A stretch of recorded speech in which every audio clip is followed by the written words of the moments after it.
Muy buenas tardes, mi nombre es Félix Villota, soy estudiante del Instituto Tecnológico del Putumayo y sede Mocoa en el programa de Obras Civiles quinto semestre.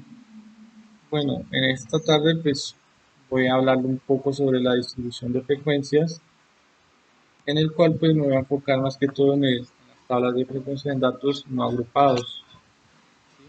Pues antes de continuar, primero debemos definir qué es una tabla de frecuencia o en qué se usa una tabla de frecuencia.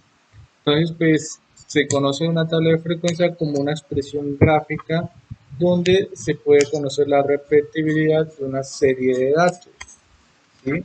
Entonces, cuando nosotros tenemos mucha información, lo que hacemos es darle como un orden y ahí clasificar los datos que se repiten, los únicos datos, bueno, los tipos de frecuencias que se dan. Entonces, continuando, tenemos, bueno, la teoría de que son tablas de frecuencia con datos no agrupados, en pocas palabras serían datos no organizados, el cual le vamos a dar un orden componiéndolos por los siguientes ítems. Entonces, primero debemos saber el valor de la variable, debemos encontrar la frecuencia absoluta, la frecuencia acumulada, la frecuencia relativa acumulada, la frecuencia porcentual, la frecuencia porcentual acumulada, ¿sí? Entonces, ya esto más adelante en un ejemplo vamos a detallarlo mejor. Bueno, eh, antes de armar una tabla de frecuencia, primero hay que conocer los valores o las variables con la cual vamos a trabajar. Entonces tenemos variables cualitativas, tenemos variables cuantitativas y cada una de ellas tiene pues unas subvariables, por así decirlo, donde las clasificamos como ordinales, nominales, discretas o continuas. Dentro de las variables cualitativas ordinales, dice que son variables no numéricas, pero que sí exigen un orden. En este caso, como en el ejemplo de las medallas, donde tenemos una clasificación de oro, plata y bronce. En las variables cualitativas nominales tenemos que tampoco son numéricas, pero pues tampoco, o sea, no existe un orden, por así decirlo, como se nota en el ejemplo de que soltero, casado, divorciado o viudo. Entonces, en este caso, pues nosotros podemos decir que tantas personas, o sea, no tendría un orden de nivel secuencial, solo que pues cuando es soltero, pues se les clasifica el número de solteros, casados o divorciados.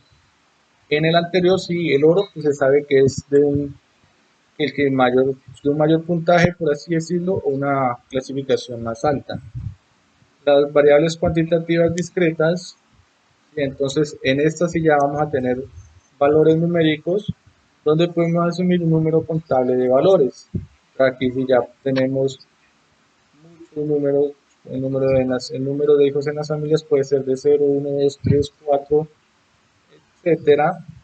Eh, los continuos ya también son valores numéricos, pero en estos sí van a ser mucho más altos, en el sentido de que vamos a tener diferentes resultados de, por ejemplo, en mediciones, resultados en el tema de, perdón, en el tema, por ejemplo, en nuestro caso, que es la ingeniería civil, vamos a tener los valores en medidas de ladrillos, medidas de tablas, bueno, entonces cada uno se los debe ir clasificando. Las tablas de frecuencias con datos no agrupados.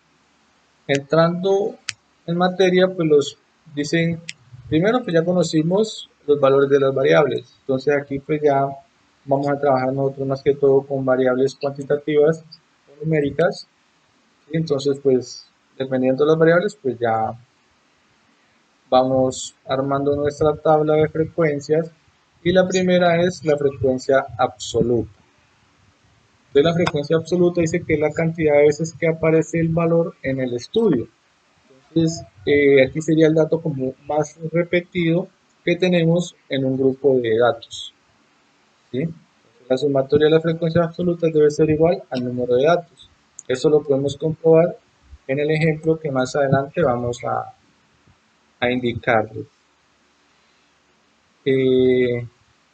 La frecuencia acumulada es el acumulado o suma de las frecuencias absolutas, indica cuántos datos se van contando hasta el momento o cuántos datos se van reportando. Y esto ya nosotros lo podemos ir revisando en el ejemplo más detalladamente. La frecuencia relativa dice que es la fracción o proporción de elementos que pertenecen a una clase o categoría. Aquí nosotros debemos hacer una operación, el cual vamos a coger nosotros la frecuencia absoluta y la vamos a dividir entre el número de datos. Entonces, al hacer esta operación, vamos a encontrar la frecuencia relativa. La frecuencia relativa acumulada, pues, es la proporción de datos respecto al total que se han reportado hasta ese momento. Es la suma de las frecuencias relativas y se puede calcular también dividiendo la frecuencia acumulada entre el número de datos. Entonces, aquí ya podemos hallar de dos formas. La frecuencia porcentual, pues eso es un dato, un valor numérico, multiplicarlo por 100 y ahí vamos a encontrar pues un valor ya en porcentaje. La frecuencia porcentual acumulada es lo mismo, un valor, pero solamente le vamos a sacar es a la frecuencia relativa, el valor que tengamos, lo multiplicamos por 100 para tener nosotros un valor más proporcional en cuestión de cantidad. En el siguiente video ya les mostraré el ejemplo de los datos no agrupados, el paso a paso, donde ya pues entenderemos un poco más. Ya continuamos.